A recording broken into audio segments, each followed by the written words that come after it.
Армысыздар футбол сүйер қауым. Бұл Актел лигасының күнделігі. Сіздермен мен оның жүргізушісі Сағыныш Жандос және мен әріптесім 2019 жылғы түлек Жұмабеков Абылайхан. Бүгін бізде қонақта лицейіміздің 1998 жылғы түлегі, Актел түлектер қауымдастығының президенті және Тұран командасының белді ойыншысы өзіміздің ағамыз Есенгелді Елубаев ака. Есен аға.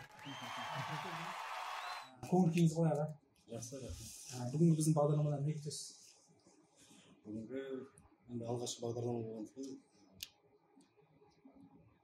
қызықты талқылау болып ойлаймын. Әсіресе 5-ші турдың нәтижелері. Бот матчтар болып. Приятный, сенсация туры. Және де біздің екінші қонағымыз лицейдің 2012 жылғы түлегі Сайкерс командасының капитаны Ахметжан Айберген. Қош келдіңіз аға сізде. Көңіл күй қалай сізде? 5-ші турдан кейін, одан кейін көтеріңкі шығар. Көңіл күй, осы 5-ші турдан кейін біз сол Есен аға сияқты как раз өте қызықты матч болды. Құрметті қонақтар, бүгінгі біздің бағдарламамыз подкаст форматында өтеді. Ол бірінші неден бастаймыз? Бірінші 5-ші турдың шолуы болады. Ойындарын талқылаймыз, анализ жасаймыз, сізден пікірлеріңізді аламыз. Одан кейінгі 6-шы тур ойынына болжам жасайсыздар, өздеріңіз ойларыңызды, эксперттік пікірлеріңізді білдіресіздер 6-шы ойын бойынша. Және түлектен сұрақ деген айдарымыз бар. Біздің Қазақстанның түкпір-түкпірінде жүрген, шетелде жүрген түлектерден сұрақтар келіп түсті, сіздерге арналған. Соны қоямыз сіздерге. Және де көрермендерімізге тосын сыйымыз бар, бірақ ол туралы сәл кейінірек осы шығарылымның соңында айтатын боламыз.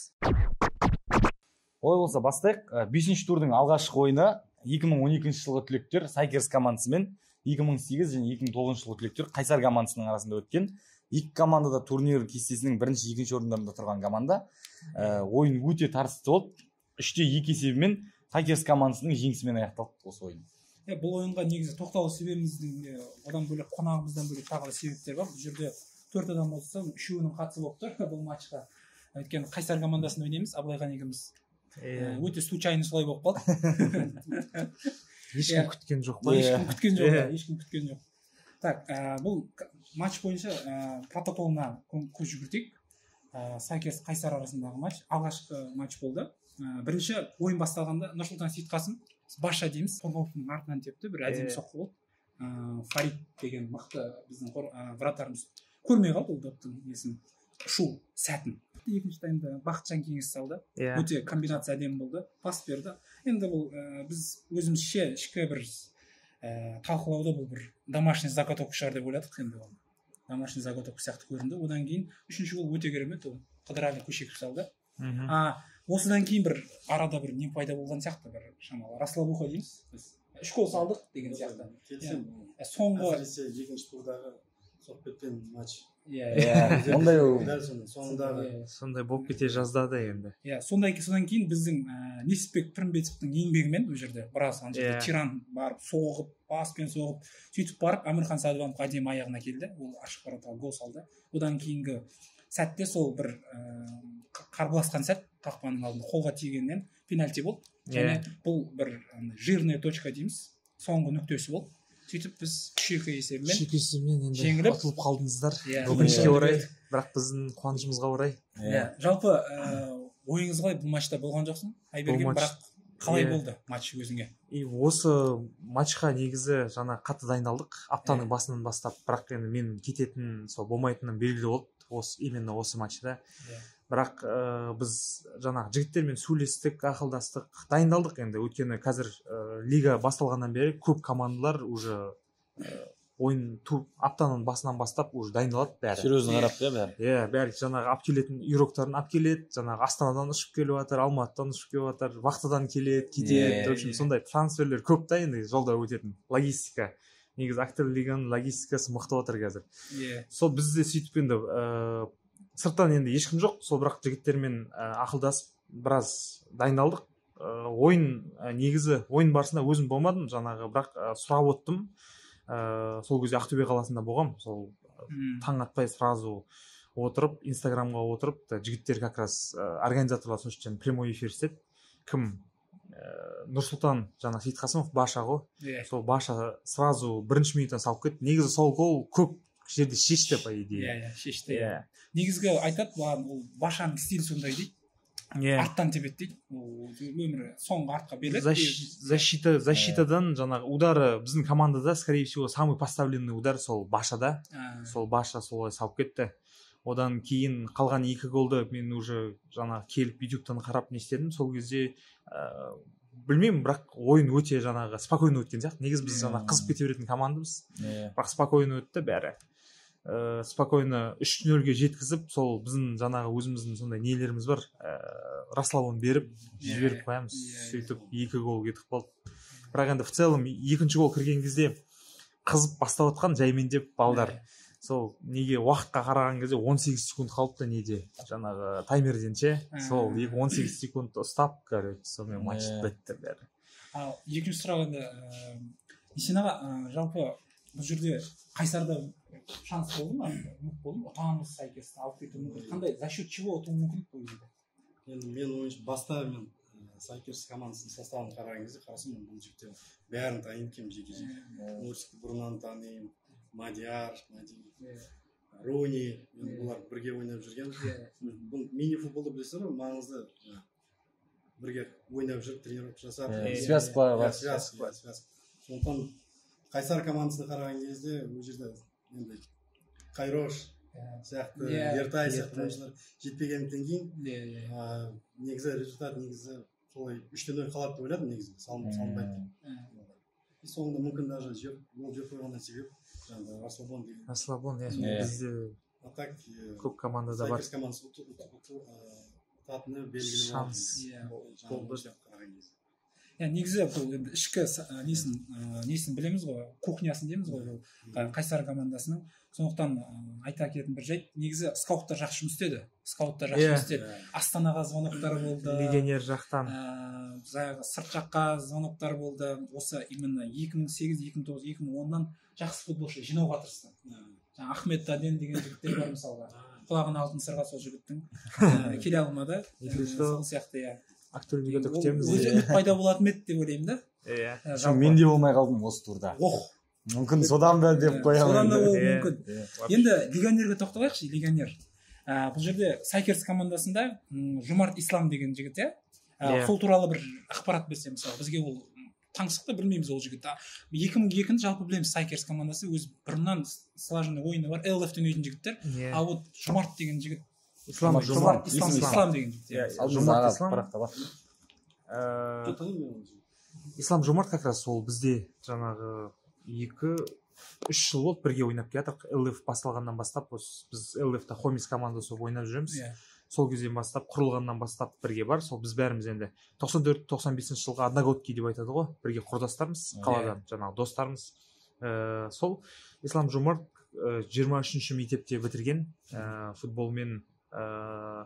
Біз андай Қайсарға барып профессионально айналыспаған. Чисто дворовой неде футболдан өскен жігіт, сол бәріміз ойнап. Бірақ енді мықты ойнайды. Қазір ЛФ-тан енді Хомистан кетіп қалды ол жігіт. Азамат деген командаға, Суперлигаға. Если Ислам көріп отырсаң, дұрыс болмады. Бәріміз ренжіп жүрік, бәрі Хомис. Кесіп алып салып қоясыз ғой. Ол ертең группаға жіберемін бәрін, WhatsApp-қа.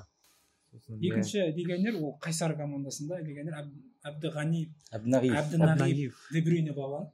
Ағалар оны Дебрюйне дейді, бұрыннан бері таниды ол бала. Біздің лицейде оқымаса да, лицейдің около жүрген балалар бар. Біз футболда көп кейде көреміз. Жақсы таниды. Тренировкаларын бізге жүрген. Бізге үлгі болып жүрген жас кішкентай. Жас болса да бас болып жүрген. Ойнап отырсатын қарап. Приятно, да енді? Конечно. Әбдінағиев балан осыған дейін 2 турдың үздік ойыншысы болып жатқан. Сол ойындар жасап берген деп айтуға болады. Бірақ соңғы 2 ойын біз енді бір ничья болдық және ұтылдық қой. Бағлан матчтың соңында бізге келеді да, жігіттер ренжімеңдер, безобид дейді да. Как будто біз одан сен неге ұтпадың деген сияқты. Қабілетін көрсеткен сияқты. Қабілетін көрсетті. Бірақ нәтиже шығармаған защита өте байқасаңдар 2 адам оны ұстауды вообще практически барған жоқ. Ойынның енді сол басындағы не бойынша, тактика бойынша, в общем, жабылу керек болса, оны өткенде анау Форфанмен алдында сол ол кезде 4 ойыншы жапты ғой кәдімгідей. Форфанмен ойнаған кезде 0-0 болды ғой. Форфанның 2-ші ничьясы ғой. осы турда да 3-3 болды, оның алдында 0-0. Сол кезде матчын қарап былай біз зерттедік, енді бүкіл бәрі ютубта бәрі бар шүкір. Сол кезде кімді Бағланды ұстады бәрі. Сол біз де айттық, енді Бағланды ұстаймыз, сосын барып жаңағы қалғанын жаңағы быстротамен скоростьпен аламыз деп ше көбіне. Сол енді получилось. Спандиарда травма болып қалды. Шамал защитада қиналып, в целом енді кімде Қайсарда да азында 9-да болғасын ба матч, енді адамдар жиналмай шамал енді. Қиыншылық болды. Бізде тағы бір өзіміздің есебіміз бар еді. Бақыт Нұрсұлтан танимыз ғой. Бақыт Нұрсұлтан мысалға жақсы ойнайды, өте керемет ойнайды. Ол 2009 түлегіміз. Ол Америкадан келді как раз осы матчқа. Біз ойладық ойнатамыз деп. Ол өзінің травмасымен келді. Мүлде ешқандай не болды. Сондықтан біз кішкене не болып қалдық. Группада Бақыт Нұрсұлтанды алдырамыз деген кезде мен оны не шығар деп, шутка шығар деп ойладым. Мен де басын шутка ретінде қарасам, сөйтсем ол бір неге сказка. Денсаулық жағдайларына байланысты ойнай алмай жатыр. Ойнай алмай жатыр. Енді бірден келесі матчқа не алып барайық. Екінші ойын Фофан 2011 жылғы түлектер Фофан мен 2017 жылғы түлектер Актел Unity командаларының арасында өтті. Есеп 3-3 болды бұл ойында. Қызуғанды өткен ойын болды. Салынған 6 голдан бөлек осы ойында 2 сары қағаз болған. Және ойын өте тартысты. Ойын соңына дейін 2 команда жеңімпазды анықтай алмай, солай тең тарқасты осы 2 команда. Енді бұл командалар туралы айтатын болсақ, голды бірінші Қонысбек салды. Қонысбек жақсы тепті, жақсы салды. Одан кейін 2 голын дубль жасаған, ол легионері Бауыржан деген жігіт.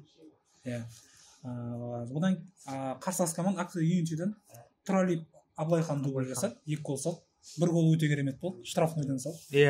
Соңғы гол Сейітжаппар Азамат салыпты. Және бір жолтыйдан болды екі жақта да, енді өзім есінде протоколында енгізілген. Және осы ойын бойынша пікірлеріңіз. Өкінішке орай бұл ойында қарауға мүмкіндік болған жоқ. Осыған дейінгі ойындарына қарап жалпы қалай есеп болса? Мен жалпы осы 5 турдан кейінгі 5 турдың ішінде 1 турда ғана, 4-ші турда ғана 0-0 есеп гол салынбаған бір ойын бар екен. Ол да сол Фофан командасының Қайсармен ойын екен. Ол өте бір сирек кездеседі. Именно футзалда 0-0 деген счет. 30 минут еще, жарты сағат ішінде гол салмау. Енді сын ғой, енді сындарыңыз түсініп жатыр. Сөздік кәсіби сын шыға береді осы ойында. Форфан мен келіп тоже ютубтан қарап шықтым бәрін ойындарын. Енді Жандос тапсырма берді, ертең бұйырса отырып сөйлесеміз, не істе деп, үйде бос жатқасын енді. Сөйтіп қарап дайындалып, сол кезде қарап не істей көрген кезде кім Форфан по идее 2011 қиын бастады өте турнирді. Жинала алмады. Толық құраммен бастай алмады басында. Өйткені жаңағы Табынбаев Нұрсұлтан, жаңағы Табын деп айтамыз, өйткені Нұрсұлтандар көп та классында. Сол бізбен тоже хомиста ойнайды. Негізі футболдан алған сияқты, білім алған сияқты, ол жақсы ойнайды. Табынбаев қатысқан ғой, Қайсарда да. Ұзын жігіт. Ол вақтыда ғой, вақтыда болды да, сол енді келіп бастады, бірақ осы бүгін ба ертең вақтыға кетеді уже қайтадан. Уже енді аяқ алып сайкеріске болмай қалады. Бізге болмай қалады сол Табынбаев Нұрсұлтан. Сосын легионерлер жақсы ойнайды, қалған жаңағы жігіттер Ерсұлтан, кімдер, Қонысбек бәрі жақсы ойнайтын ғой. Сосын олар еще жас жігіттерді қосты. 2018 Нұршайық. Ол жігіттер жақсы ойнайды екен, жаңағы кеше көрсетті бәрін. Негізі өте қызық ойын болды. Форфан 3-1 алып келеді да, ең соңында кім Актел Unity, ол жігіттер де молодцы, 2017, бірақ чуть-чуть андай удача жетіспей жүрген сияқты менің ойымша. Солмен 3-3 болды, олар ұта алмай жүр, дұрыс. Сол енді бұйырса бір ертең турларда жақсы жаңағы бір сәттілікпен бәрі енді алма кезек қой.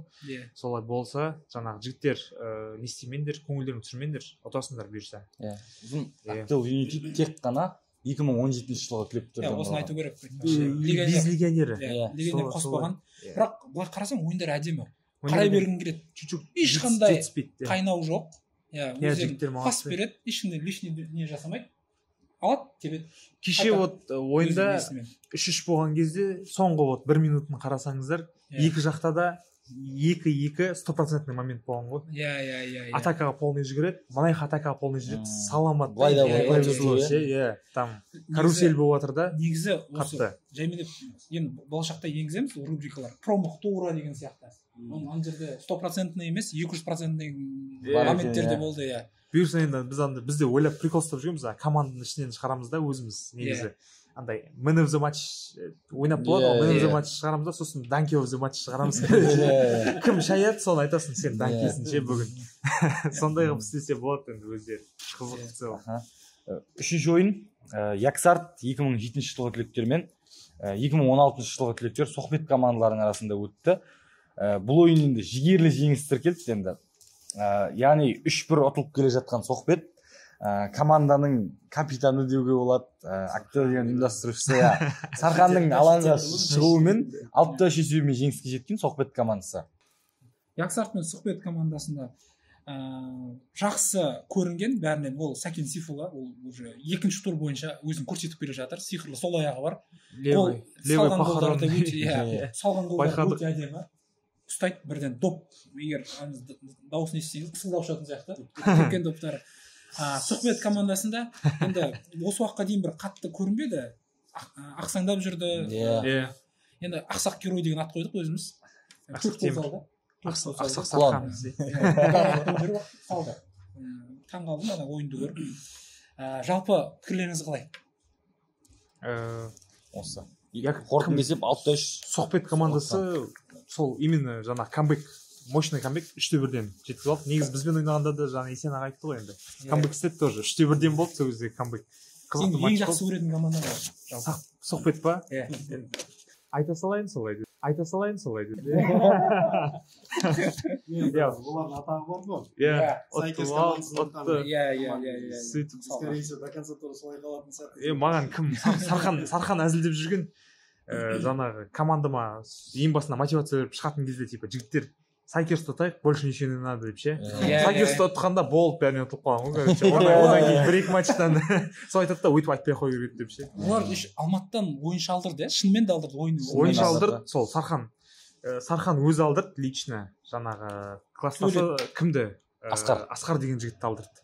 Ол Алматыда жаңағы Актелді ойнап жүрген, жаңағы Unity League'ді ойнап жүрген жігіт, жақсы ойнайтын. Жаңағы ол утром прилетел и с нами ойнады да после обеда улетел, короче. Үйіне кіріп шығып қалған ғой. Кешке барып Unity'де ойнады сосын Алматыда.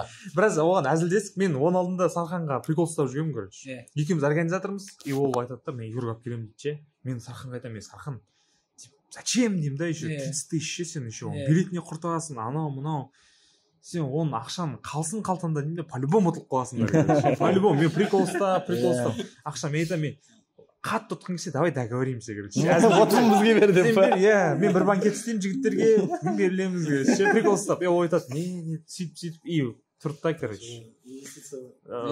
Бір Сархан еңбегіне алды, сол полный шейін жігіттер молодцы. Вообще біз енді қателіктер болды, не болды, но сөзден де бар, иногда бывает жаңағыдай көп қатты сөйлеп қойған кезде менсінбеушілік бар, наказ получаешь. Менсінбеушілік, оны бүкіл фактор болды, жақсы ұтылдық, бір үлкен сабақ болды.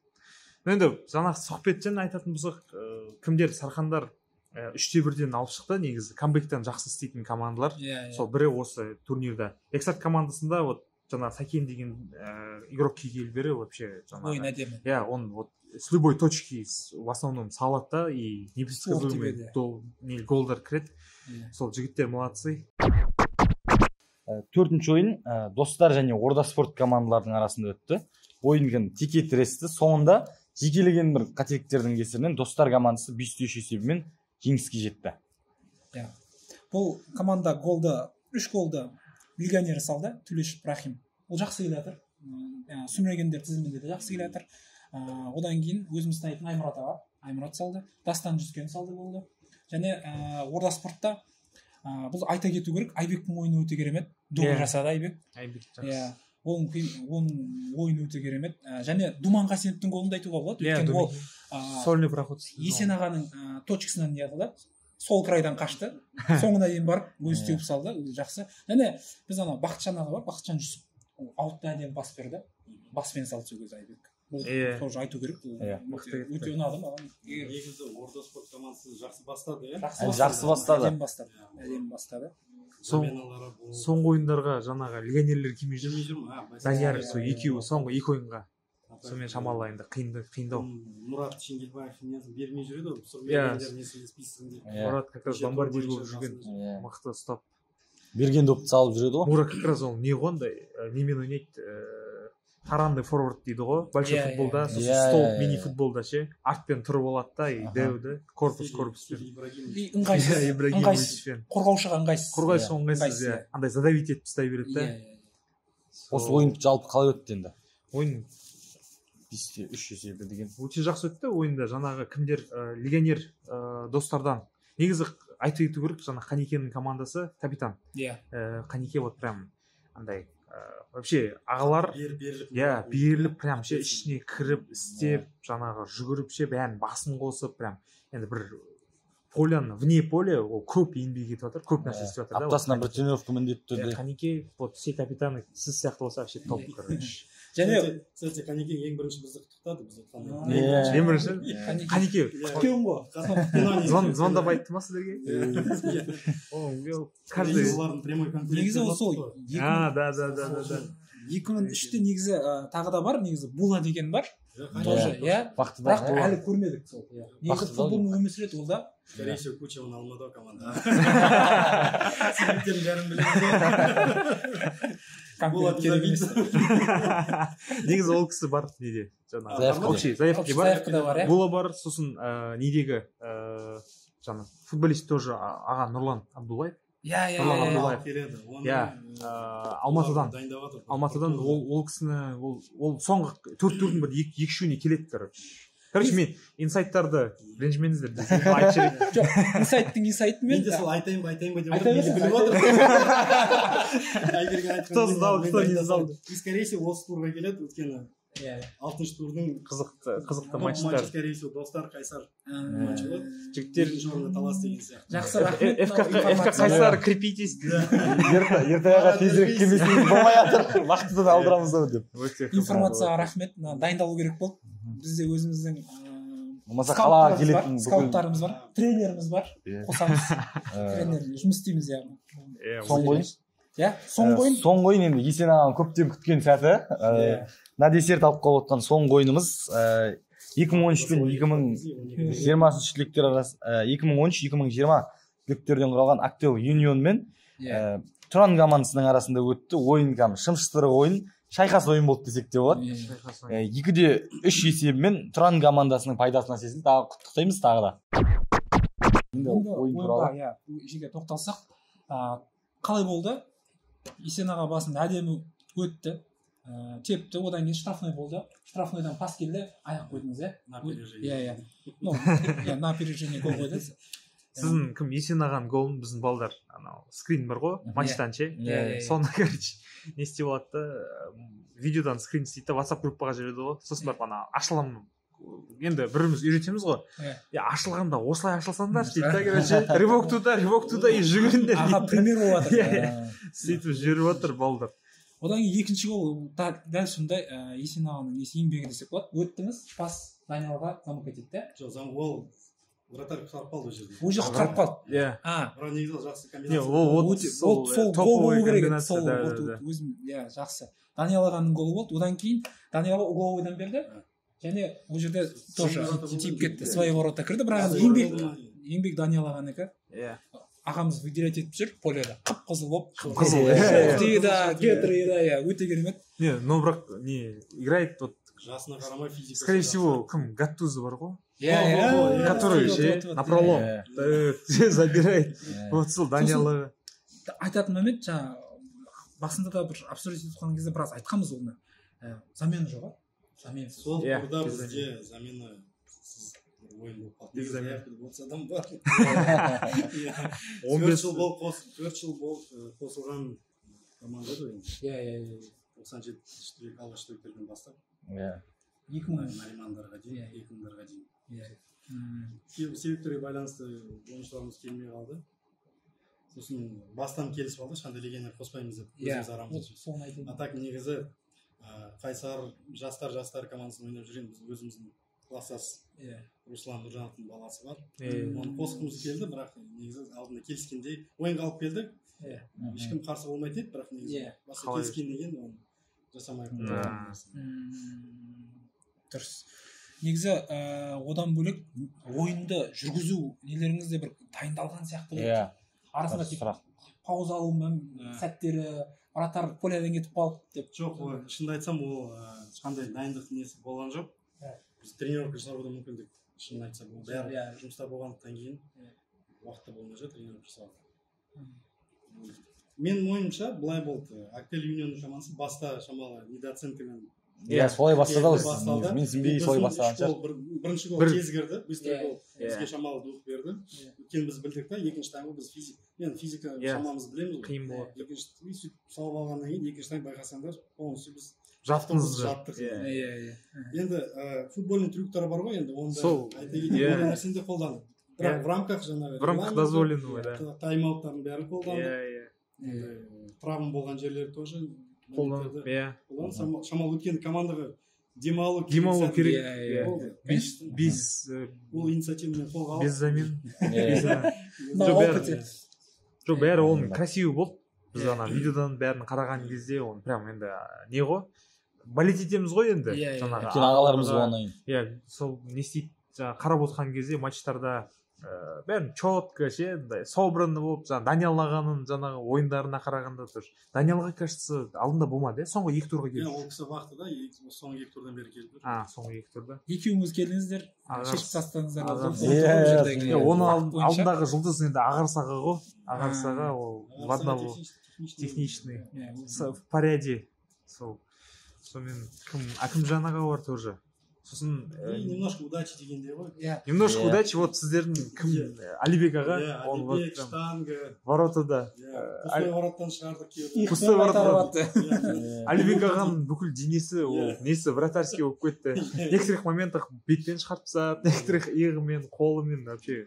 Бірақ негізгі сол ойынды жеңетін факторды айтпай отқан сияқтысыз. Сол осы ойынға жеңіс, мысалы осыған дейінгі ойындарда көп бір 2 заменмен 3 заменмен келіп жеңіске жете алмаған кездеріміз, бірақ осы ойында 5 ойыншымен қалай жеңіске жетудің құпиясы қандай негізі? Скорее всего, менің киіппеген носкиім шығар деп. Осы сөз шығармын, сөзі удача деген носки киген, ана носки киген. Қатты суверный емес. Келесі турда Есін аға қайтадан сол удачамен келетін сияқты. Шамалы пиар жасап жет, кейіннен осы носки не болып кетпесін. Ана красаваның тапочки заряжу дейді ғой, сол Есін аға бір киінші деп ше. Носкиіңіз бере тұрыңызшы деп. Актел Юнити жігіттер удача носки сатып алыңдар. Бұйырса ұтасыздар. 20 победа будет у нас деп. Негізі Актел Юнионның да былай ойынын көрдім, енді үлкен сыйластық көрініп тұрды ағаларға деген. Ол жігіттер молодцы. Кім? Айбек бастаған жігіт, Құдайберген Айбек капитан. Жақсы құрған команданы. Ішіндегі жігіттердің бәрі жаңағындай нелер жанып тұрған кәдімгі. Несімен, адамгершілігімен, несімен, поляда болады ғой бәрі. Олар қатты жаңағы түсінеді бәрін ойнаған кезде. В основном жігіттер молодцы. Именно бірақ олар енді как раз гонкада келатыреді. Бірінші орынға шығатын. Полный гонкада келатыреді. Актел Юнион, Қайсар, вот Сайкерс, жаңағы Соқпет бар еще. Есен ағалармен ойнап, чуток не повезло оларға. Қатты бір көңілдері бұзыла қоймады деп ойлаймын. Енді ағаларымызға бір нетіп жатыр. Жоқ, в целом кім еще достар командасы бар. Олармен бәрі енді қатты. Негізі ол негізі өзара ойындардан өткен жоқ. Негізі Сайкерсті бір ұтып алса, алға шығып кету ол да бар. Негізі Қайсармен де ойнайды әлі Актел Юнион. Бір көрініс болды да. Бір 2-3 команда алда кетіп қалды. Уже қазір біраз не қылды. Жақындады. АПЛ-ды көретін болған кейін, бір АПЛ-дың бір турнирде келіп тұрған сияқты. Сол. Сайкерс там, Сити там, Сайни, по себе деген сияқты. Жоқ, енді все проигрывают, бәрі бір ұтылып келді, бәрі бір ничиялар болып жатыр. Жаңағы. Жоқ, осы 5-ші турдан кейін бүкіл командада бір-бір победадан бар. Бәрінде. Бұл өте жақсы болды да, қазір бір команда біздің өзіміз қазір уже келесі ойынға уже план құрып жатыр. Деген сияқты. Уже бір не пайда болды, қарасаң ұтсақ негізі уже там 5-ші орынға шығамыз деген. Бәрінде бір нелер бар ғой өздерінің ойлағандары.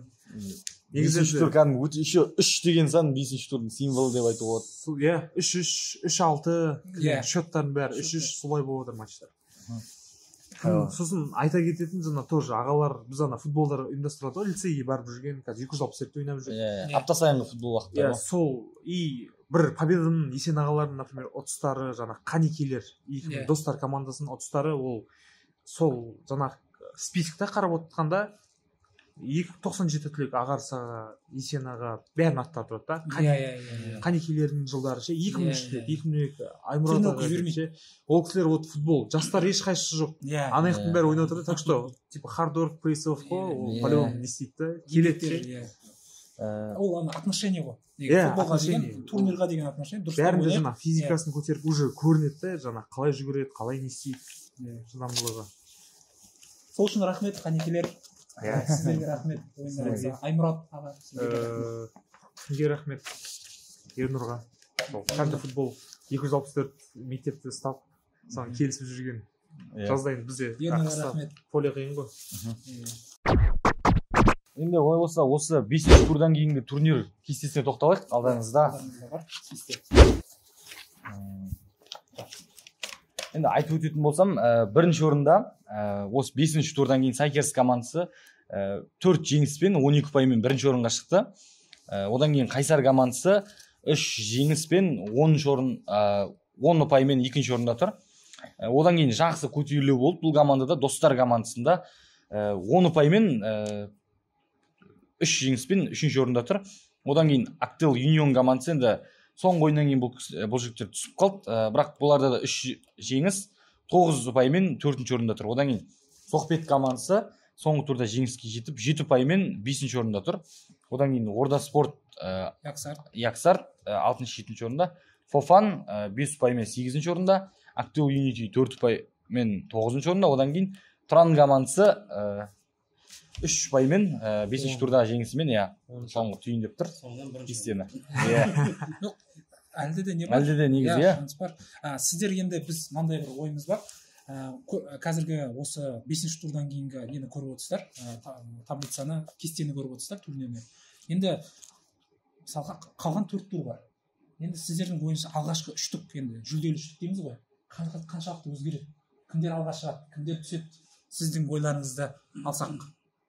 Екі ойыма қарасы енді егер FC Сайкерс ешқандай бір форс-мажорный ситуация болып қалмаса, жаңағы FC Соқпетпен ойнаған сияқты қателерін қайталамаса, оларды ойын бастаған. Молодчик болсын, защита болсын, ойнап жүрген жігіттер сігіріміз бар. Бомбардирді сол командадан шығып тұр. Қайсар командасы егер легионердің несін бұл жерде сам отметить ететін момент это Фарид Мондрагон деген. Даже по пропущенным голам қарасаңыз 9 гол даже. Көріп тұрмын. Скорее всего лучший вратарь сол болады деп ойлаймын. Алғашқы үміткер Қайсар командасын екінші орынға алғашқы 3-түк осылай қалатын шығар деп ойлаймын. Өйткені Достар командасы қазір күшейтейін деп жатыр. Нұрлан Башқан деген біздің Актел лигасының голеадоры неше жылдан бері жатқан соқта біздің командамызда алғашқы орындарға сүйреп жүрген. Сондықтан мен осы тем более бұл командаларда шамалы жастары үлкенірек енді устойчивость дейді ғой жаңағы. Жастарда шамалы может эмоциямен нестабильность болып қалуы мүмкін. Ұтып қалып жаңағы настроениесі жаңағы Актелмен бізден ұтылғаннан кейін может настроениесі ойнамай қалып дальше деген сондай сияқты. Мен ойымша алғашқы 3-түк солай қалатын сияқты. И ортадағы мына жерде қызық болайын деп тұр. Сол Тұран командасы өзіңіз ойнайтын нешінші орын аяқтайды деп ойлайсыз осы? Сол 10 турда. Біздің жаңағы өзіміздің план бойынша айтып отырмын біз соңғы турда ұтыстан кейін уже пландар құра бастадық. Келесі ойын ничья ойнасақ 4 ұпаймен, одан кейін тағы бір ойнасақ. Енді мақсат әрине енді соңғы орынды бітірмеу. Задача жаңағыдай екінші лига ұшып кетпеу дейді ғой. Сондай задача тұр бізде. Нешінші орын болады, оны біле алмаймын. Енді соңғы Тұран туралы тағы бір сұрақ болсыншы. Келесі енді құдай қаласа жалғасы болады лиганың деймін. Осы лигада тағы легионер қосыла ма Тұранға деген сұрақ.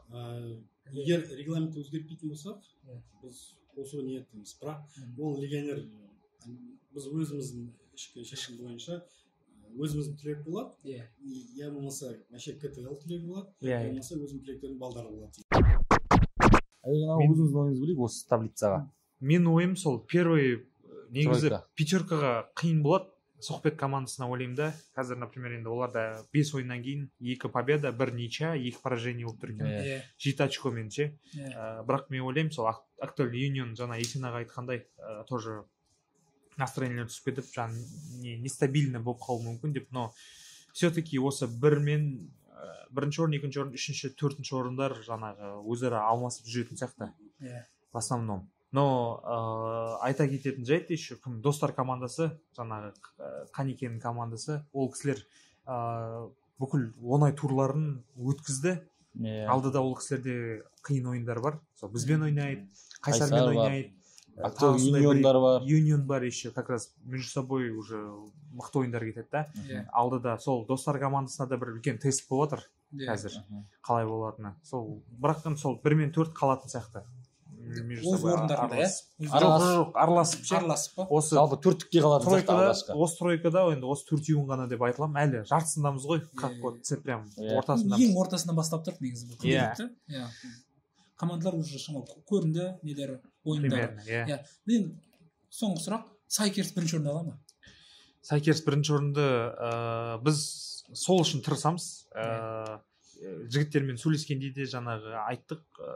Первый андай қаладағы осындай істеліп жатқан іс-шарада, лигада историяға ол жазылады по-любому сол. Ауқымды түрде кәдімгідей, профессионалды түрде өтіп жатыр. Бәріне жаңағы не істеп, жігіттермен сөйлесіп, сол. Енді бәріне енді победа не істейді ғой, но бірақ как пойдет, бұйырғаны болады, но тырысамыз.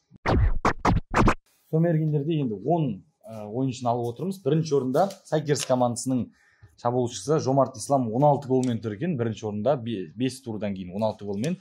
Негізі бұл бір турда қай матчта Орда спортқа қарсы 10 гол салды. 10 гол салды. Оған дейін 6 гол салған. Сұлтық салыпты 10 гол. Одан кейін екінші орында Достар командасының ойыншысы Тулешев Рахим 10 голмен тұр екінші орында. Одан кейін үшінші орында Әбдінағиев Бағлан Қайсар командасының ойыншысы 9 голмен тұр үшінші орында. Одан кейін төртінші орында Шенгелбаев Мұрат Орда спорт командасы 8 гол. Бесінші орында Измағамбетов Бауыржан Фофан 8 голмен тұр.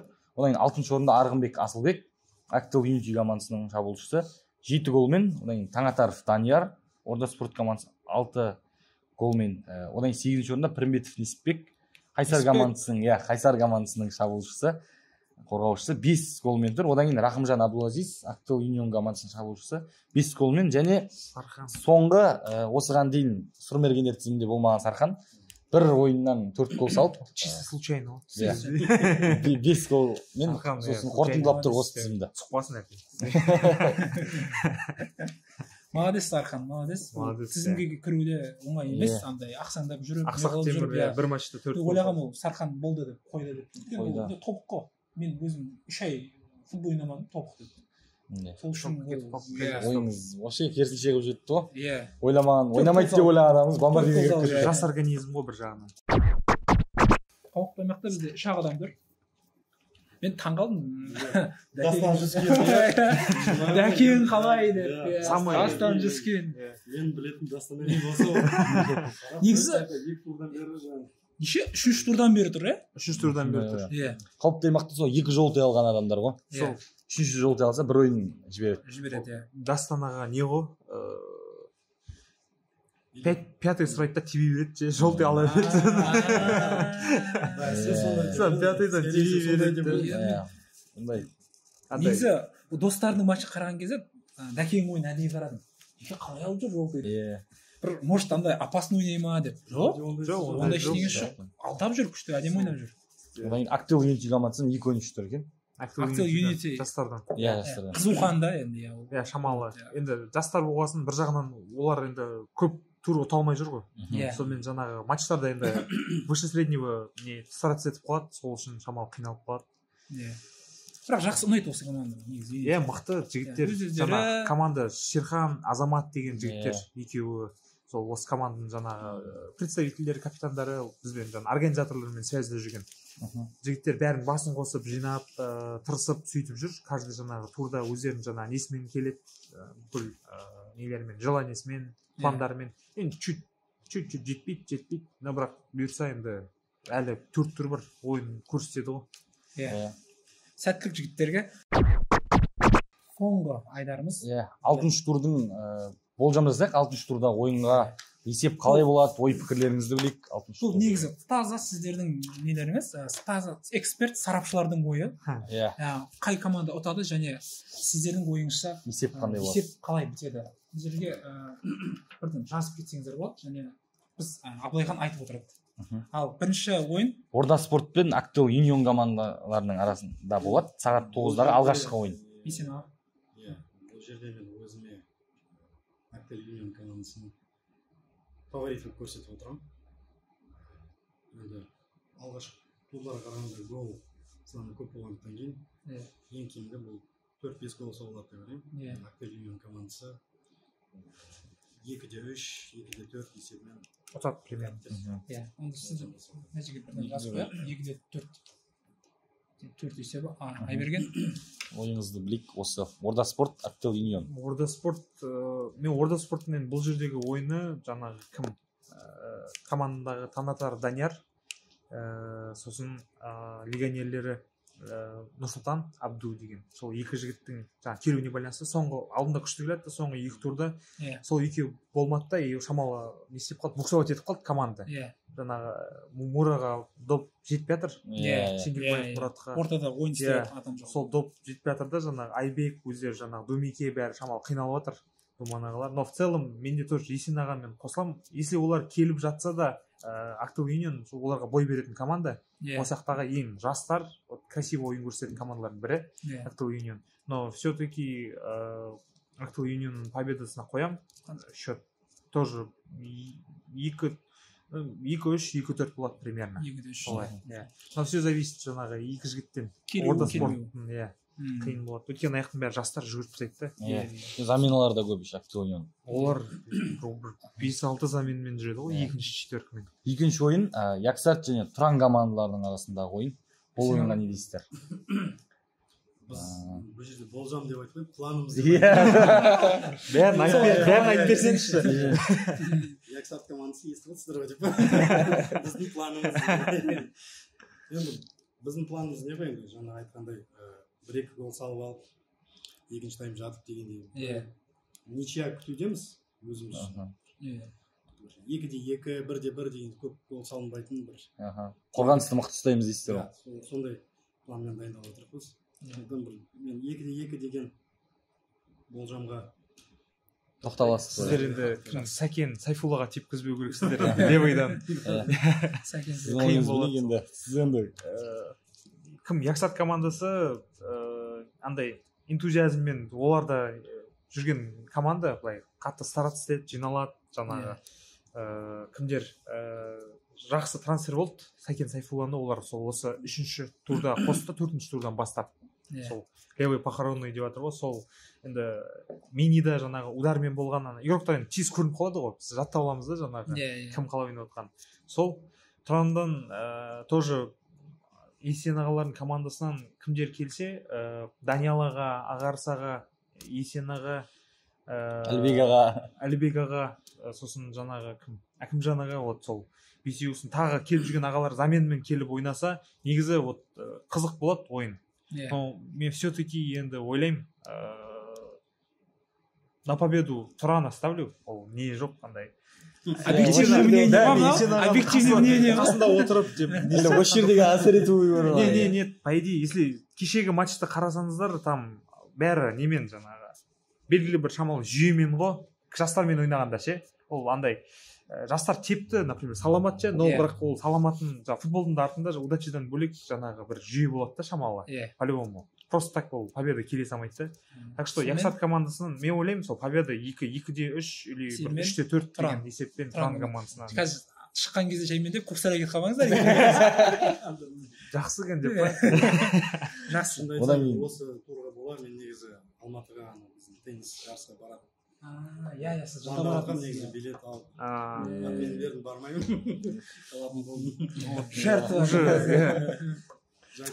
Яксарт командасына видеоны енді выпускты шығару керек. Тез Яксартқа мотивация қылып. До субботы шығару керек, да, бүкіл инсайтты жіберіп. Сосын бізбен сөйлеспейтін, Есен аға екеумізбен сөйлеспейтін адамдар болады шығар сосын. Яксарт полный араласпай кетті. Прямой эфирда слив істейсіздер деп ше. Одан кейін 3-ші ойын Достар мен ФК Қайсар командасының арасында. Бұл ойын Достар Қайсар турдың жаңағы центральный матч. Центральный матч туры деп ойлаймын. Бұл жерде екі команда да барын салып ойнайтын, дайындалып жатқан ешқандай күмәніміз жоқ. Өйткені олар біліп отыр, осы турда кім жеңсе, сол скорее всего шамалы суырып алға шығады ғой. Зацепиться деген сияқты планмен шығады. Енді бұл жерде шанстар қалай? Жаңа айтып жатырмын, Достар командасынан Нұрлан Башкан егер алдып жатса жақсы усиление бар команда. Қайсарда Фара деген воротчик бар. Это тоже поставлено. Білмеймін, Қайрош неге келіп жүрмеген? Ертай Қайрат 56 күндік бақытқа кетіп қапты. Қайратқа сәлем, рахмет. Қайрат лига по тебе плачет. Енді Қайсар командасының шабуылшысы бар, Аблайхан деген. Соған сенеді құдай қаласа. Алдағы ойында Аблайхан көріп отырсаң. Есен аға танымайды. Аблайхан кім екен? Мен ғой. Бакон айтып жатқан шығар.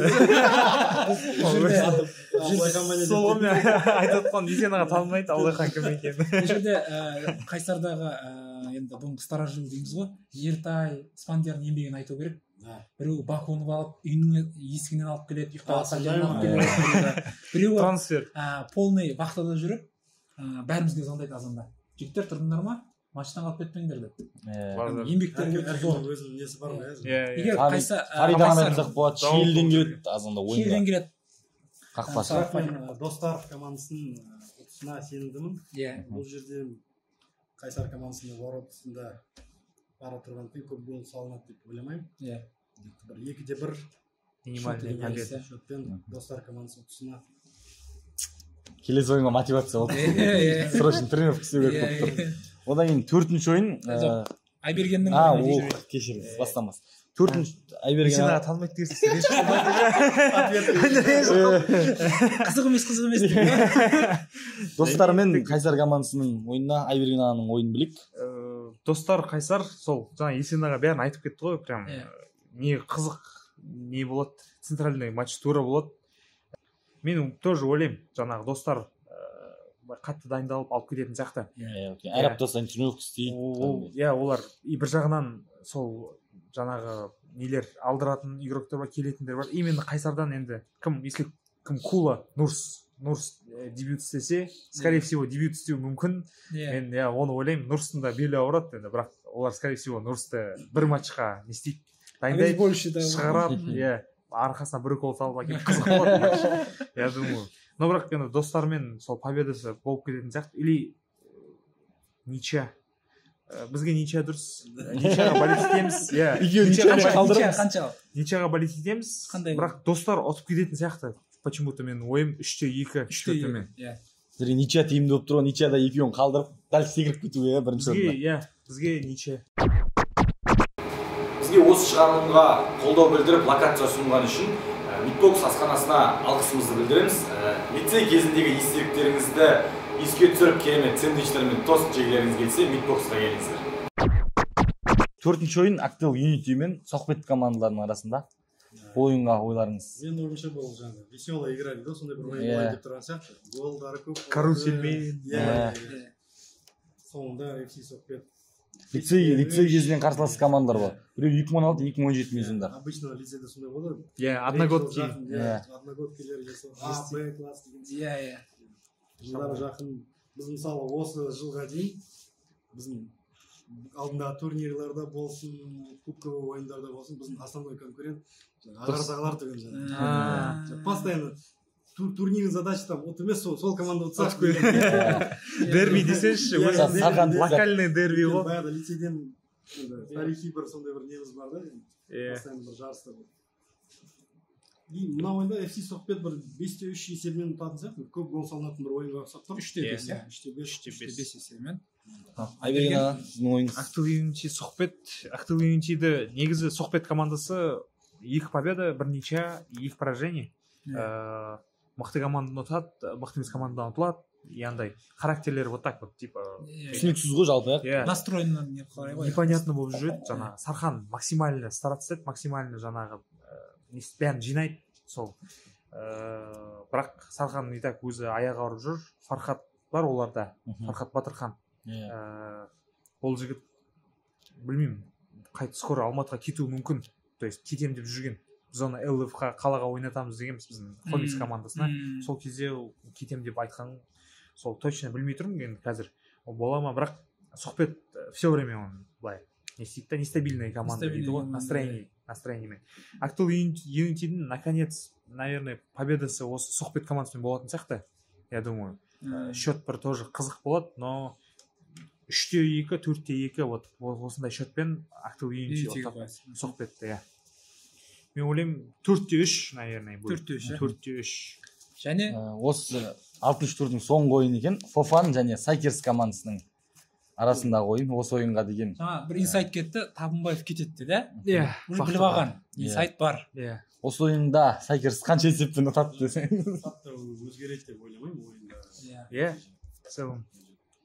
Сол қатты бір форс-мажорный бір ситуация болып қалмаса, Сайкерс командасын көп гол салып уже айқын басымдықпен. Иә, Исламның өзінің жаңа бомбардир көтереді. Иә, тағы да бір мүмкіндік болып тұр ғой. Иә. Бірақ ол кейбір кезде обратный эффекті жасау мүмкін. На себя деген сияқты. Пас бермей. Бірақ оны сіздер егер баста келісіп алсаңдар, бірінші тайм обязательно команда. Одан кейін барып өзіне деген. Сайкерс командасы это не грозит, мне кажется. Олар уже үйреніп қалған ЛФТ. Иә. Бір-бірін мен байқағаным бір, енді мен өзім инсайт емес, өзім ойым. Қателескен игрокты наказать етіп жібереді да. Бан десе. Иә, ойнамайды. Сондай сияқты, сол үшін это не грозит, мне кажется. Ну, бұл жерде победитель понятно, счет қалай болатынын қиындау, шын қанша гол салынады деген сияқты. Жаза беріңіз максимально. 2-де 6 деген. көптен ала берсін. Скромно айтты енді. Неше гол саламын деп ойлайды. Скромно дегенде бізде ол 6-дан кейін тоқтайсыңдар ма? Сөзім өтірік болып қалмасын.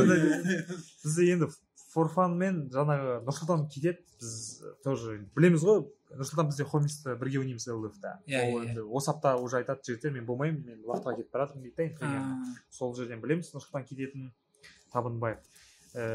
Біз Сайкерс командасынан қалада бәрі ойнап жүрген жігіттердің бәрі бар, в основном.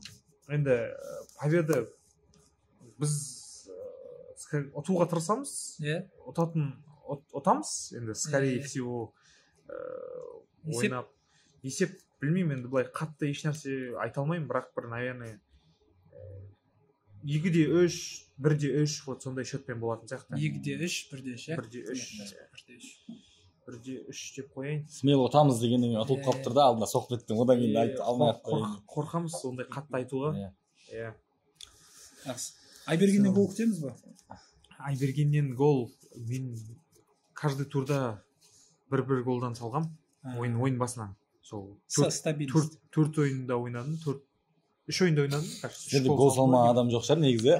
Жоқ, саламай жүрген бар бір жігіт. Вратар. Жоқ, Оналбек салмай. Еркебұлан деген жігіт бар, Ерболат. Если көріп отырсаң, Ерке. Дұрыстап доп тоқтатып үйрен. Айтпақшы, мен бағана бір матчты көріп отқан кезде, егер видеода қателеспесем, 21-ші номер. Екі футболка бар. Руни біреу, иә? 2-21 бар. Неде қайда? Қай команда? Бізде Сайкерста. Ислам мен Жаслан Руни. Жаслан Төлеген. Руни 7 қылып жүруге сәне. Мен форманы өзім заказ берген ғой. Бәріне форманы алып заказ бердім. Полностью. И бәрін нумерациясын бәрін жазып істедім да. И бір формада просто так заказ бере салдым. Жаңағы енді біз артын дизайнерский шамалы қостық, нашке Қазақстанның флагын қостық, жаздырып бәрін. И сөйтіп қосымен ойладым, жаңағы біреуге ертең на память подарки берем деп ойлаған ғой.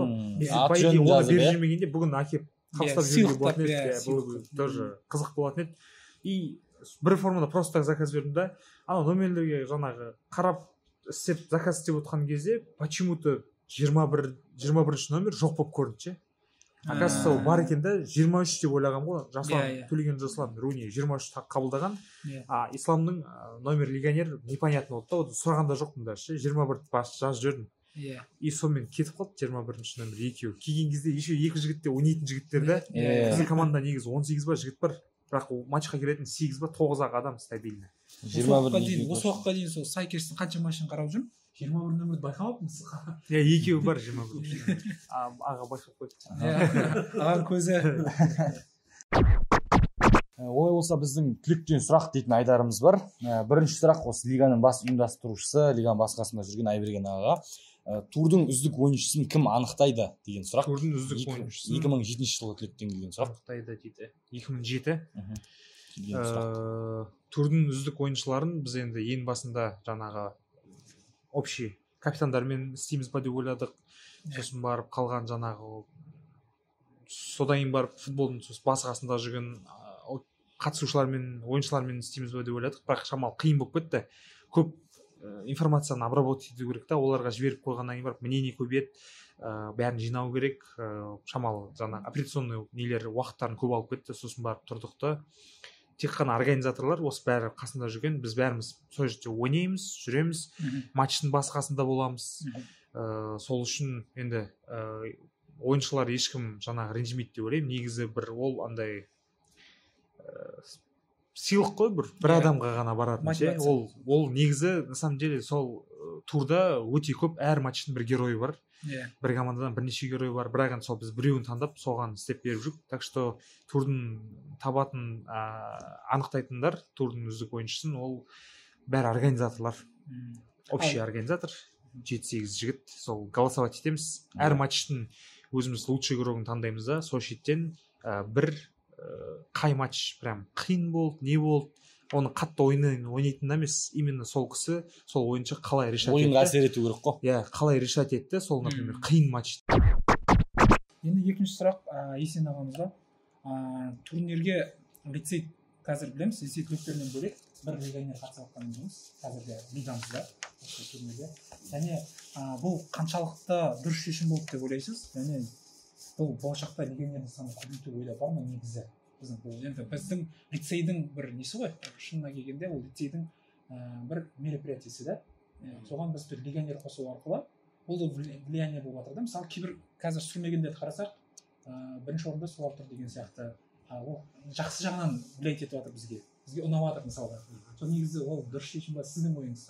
Бұл жерде біріншіден көпшілікпен қабылданған шешім болғандықтан кейін жаман я да жақсы шешім деп айтуға болмайды да.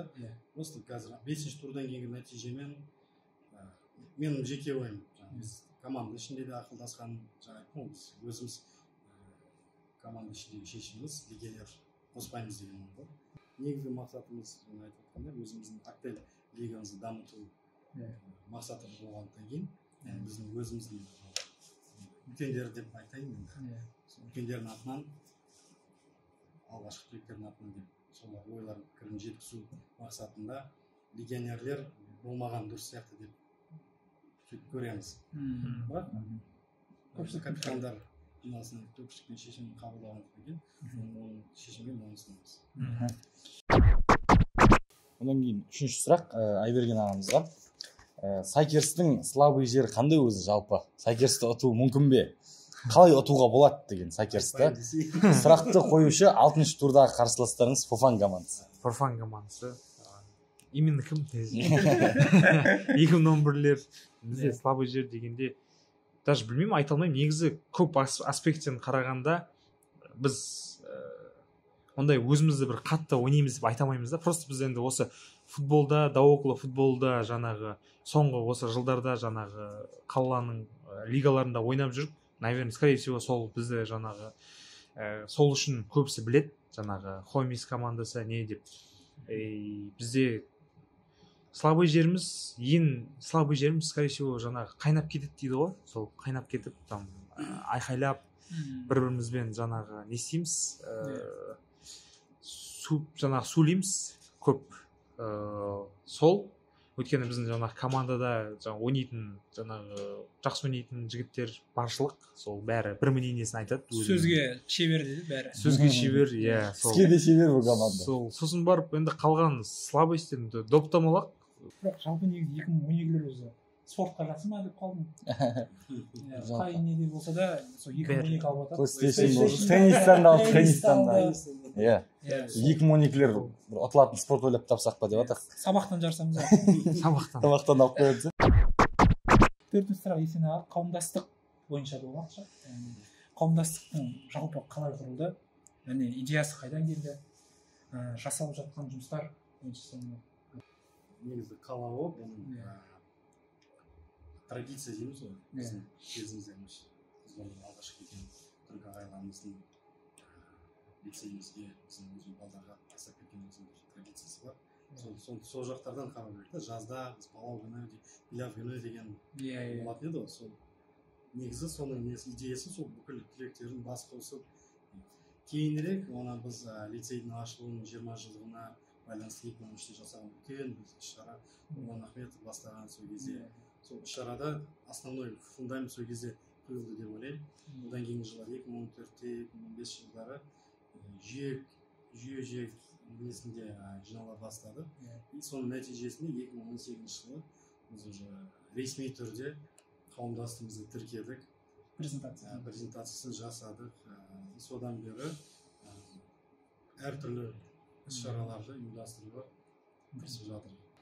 Бір жүйе пайда болған сияқты менің өз пікірім, өйткені біз футбол болатын еді жылда, бірақ наурыз кап сол бір жылында бір 2 рет сондай өзіміздің ішімізден шыққан нәрсе ғой, басқа жақта ондай мүлде жоқ басқа мектептерде, ал бізде бар. Бірақ бұл қауымдастықтың жұмысы дамыған сайын бұл бір жүйеленген сияқты. Өзінің арасында үлкен уақыттар бар, уақыттарымыз болады. Бұл түлектерді лицейден ақшақтатпауға бір үлкен негізгі мақсатымыз сол. Сол үшін сіздерге үлкен рахмет, жұмыстарыңызға жеміс тілейміз. Олай болса енді біз басында шығарылым барысында көрермендерімізге тосын сыйымыз, яғни сыйлығымыз бар деп айтқан болатынбыз. Ол сыйлықты қалай алуға болады, оның шарттарын Айберген аға сөз берсек, ары қарай өзіңіз түсіндіріп, сыйлықты қалай алуға болады, қандай сыйлық деген сияқты. Спорт дүкені бар, Сайкерс деген, осы қалада ашып жаңағы істеп жатқан кішігірім бизнес. Сол магазиннен жаңағы купон берем 5000 теңгеге. Соны любой момент келіп, сол суммада зат алып, болмаса жаңағы қымбат затын алып, сол разницасын соған келсеңіздер болады. Отқан адам мен жандос не айт деген кезде сұрақтау болып келгенде былай ойланып таба алмадым сұрақты. Қиындау болды, шамалы бәріне білетін болмаса достарым біліп қалатын болды да. Қасымда жүрген мысалы лицейге бір қиын болып кете ма деп ойладым. Сосын жаңағы бір осы қарап отқан жаңағы көрермендерге, сіздерге осы подкасттан кейін осындай бір біздің лигаға, Актал лигасына бір қандай өзіңіздің ұсынысыңыз бар, қандай новыйдан бір нәрсе бере аласыз. Например, вот мынау подкаст ойлаймын енді көп адамға ұнайды деп, новый формат. Бұндай, скорее всего, локальный лигаларда істеп отқан ешкім жоқ, даже по Казахстану істеп отқан ешкім жоқ. Сол бізде енді өзіміз барымызша бәрін қызық қылып істеп жатырмық. Сол саған отдельно негізі рахмет. То, что соның басын бастап отырып істеп, жаңа жүгіріп жүргеніне. Соған осындай бір форматта, любой форматта бір қосатын жаңа идеяларыңыз болса, ұсыныстарыңыз болса, лиганы қызық қылатын дегендей, осындай жаңа лиганы дамытуға ары қарай. Сондай жерде, сондай бір моментте бір ұсыныстарыңыз болса, комментарийге осы видеоны жазып кетсеңіздер, біз соны қарап отырып, таңдап, сосын жаңағы сыйлықтарыңызды, именно менің сыйлығым солай береміз. Комментарийге бітірген жылдарыңызды, есіміңізді және ұсыныс пікірлерін жазып кетсеңіздер, соның арасынан Айберген ағамыз таңдап, сыйлықты өзі табыстайтын болады сол кісіге. Есен аға, сіздің сұрағыңызға өтсек, көрермендерге арналған тосын сыйға. Или сыйлықты көрсетеміз. Бір сыйлықты көрсетейік. Сыйлықты көрсетейік, сол сыйлық үшін. Біздің сыйлығымыз Ливерпуль командасының мерч жұлдызы Мұхаммед Салах. Суреті бар. Футболкамыз. Бүкіл Ливерпульдің фанаттары қараған шығар. Әмірхан. Участниктерде қатысса болады шығар. Мен қатысам, жазам. Размер келеді екен. Примерно көзбен. Менің сұрағым өзім Арсенал 20 жылдан астам Арсенал болельші болғаннан кейін осы командаға байланысты сұрақ қойсам деп. Негізі қиын емес деп ойлаймын. Бұл жерде, наверное, скорее всего, на скорость.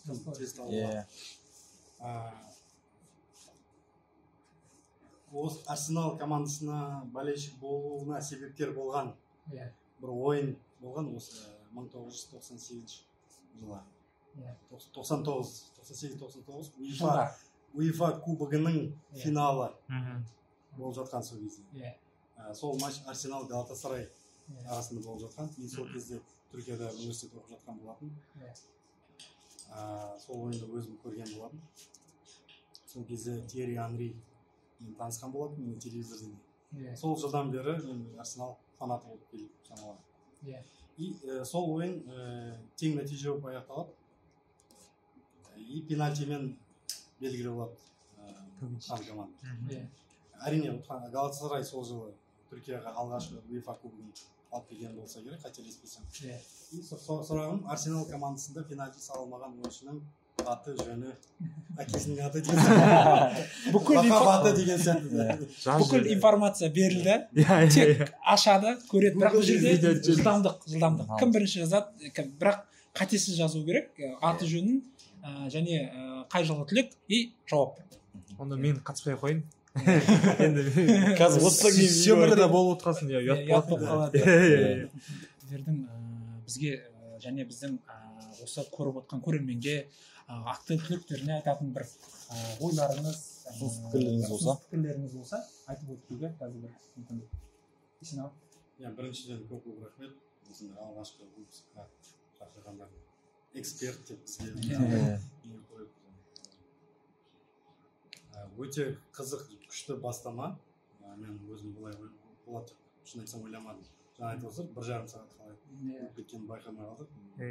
Ешқандай пауза жоқ. Әр темадан кетіп жатыр. Бүкіл жылдардан өте күшті бір бастама болды. Көп рахмет тағы да. Енді біздің түлектерімізге айтатыным, осындай іс-шараларда максимально қолдау көрсетуіңізді сұраймыз. Біздің Instagram парақшамыздағы жүргізіп жатқан жігіттердің шығарып жатқан бүкіл информация, бүкіл шақыруларға қатысуға тырысуыңызға өтініш айтамын. Бүкіл түлектер қауымдастығының атынан. Сондықтан бұл турнир өте жақсы аяқталсын. Қызық болып жатыр, әрине ешқандай күмән жоқ. Басқа да турнир лигаларға жалғаса берсін деп. В таком формате подкаст Қазақстанда самый ең первый чет равиш бар на русском. Бүкіл КПЛ-ға айтатын. Сосын Ермұхамед Мәуленнің бар, жас жігіт бар ғой тоже. Сол айтып жүр. Нұрсұлтан Құрман. Жас жігіт, спортивный журналист. Третий сол. Енді біздің өзіміздің лига туралы. Сендер местный Нұрсұлтан Құрман, локальный. Ермұхамед Мәулен. Көп рахмет, осындай қызық болып жатыр, өте сол шақырып, қонақ қылып, көп жаңағы сөйлестік, үлкен көп темалар айттық, қызықты матчтар бәрін обсуждать еттік. Сол енді басы қасында жүр, бәріне рахмет. Лицей жаңағы түлектеріне айтатыным, сіздерге көп рахмет. Біздің осы бастаманың бәрін басы қасында болып, біз енді организатор ретінде именно осы лигада жаңағы сіздердің бүкіл капитандарға рахмет айтқым келеді. 10 команданың ағалардан бастап, Есен ағалардың командасынан бастап, Қанекелердің командасынан, Достар командасынан, Тұран командасынан, одан кейін жаңағы Яксарт, Орда спорт, сол одан кейін жаңағы жастарға солар келіп ойнап, бәрін ұйымдастырып, басы қасында болып, жаңағы жүргендеріңізге оның өзі жаңағы көп уақытты алады. Негізі капитандар жаңағы бәрі біледі ғой, ұйымдастырып жүрген адамдар. Даже WhatsApp-та сұрақ группаға жазады и андай оқып жауап бермейді. Сол сондай ненің бәрінен жігіттер звондап, не істеп, оның өзі көп алады. Сол сіздерге көп рахмет. Төзімдеріңіз дальше бола берсін. Бұйырса біз лицейде тағы да жаңағы көбісі сұрап отыр. Екінші не бола ма, круг бола ма дейді да енді. Сол біз енді жаңағы несі болады, жалғасы болады деп соның бәрін пландап отырық. Бұйырса бәрі планда бар, сіздерге хабарын айтамыз. Осындай бір лигада сол басы қасында болғандарыңызға көп рахмет. Осылай жүре беріңіздер. Бұйырса Есен аға бағана айтқандай, сіздерден поддержка күтеміз. Сосын актыл лига, актыл алюмни нелеріне жазылып қойыңыздар Инстаграмда. Обязательно. Сол көп рахмет сіздерге, капитандар, игроктар, көрермендер. Сонымен осымен біздің бүгінгі шығарымыз соңына жетті. Осы біздің бір сағаттан аса қызу әңгіме құрдық. соны соңына дейін көріп бізге көмектесіп бізбен бірге болғандарыңызға үлкен рахмет. Құрметті көрермен, Аттель лигасының күнделігінің бірінші шығарылымы осындай болды. Сіздерді ұнады деп үміттенеміз. Және келесі екінші шығарылымында қандай қонақтар келгенін қалайсыздар? Соны осы комментарийға астына жазып кетсеңіздер болады. Сіздерге рахмет. Және де бізге камера беріп түсірілімге қолдау көрсеткен үшін 2006 жылғы тілегіміз Қанат ағамыз бен 2009 жылғы Нұрбек ағаларымызға алғысымызды білдіреміз. Жалпы кез келген тілектің құлағына алтынсырға бізге кез келген тұрғыда донат жасап көмек саласыздар. Және 2006 жылғы тілегіміз Мұрат ағамызға осыған дейінгі барлық пункттарды беріп қолдау көрсеткен үшін алғысымызды білдіреміз. Сол көмек көрсетемін деген тілектерге ешқандай қарсылығымыз жоқ. Кез келген көмектерін қабылдай береміз. Сол сіздермен болған Нұрбек Абылайхан, Сағыныш Жандос, келесі кездескенше.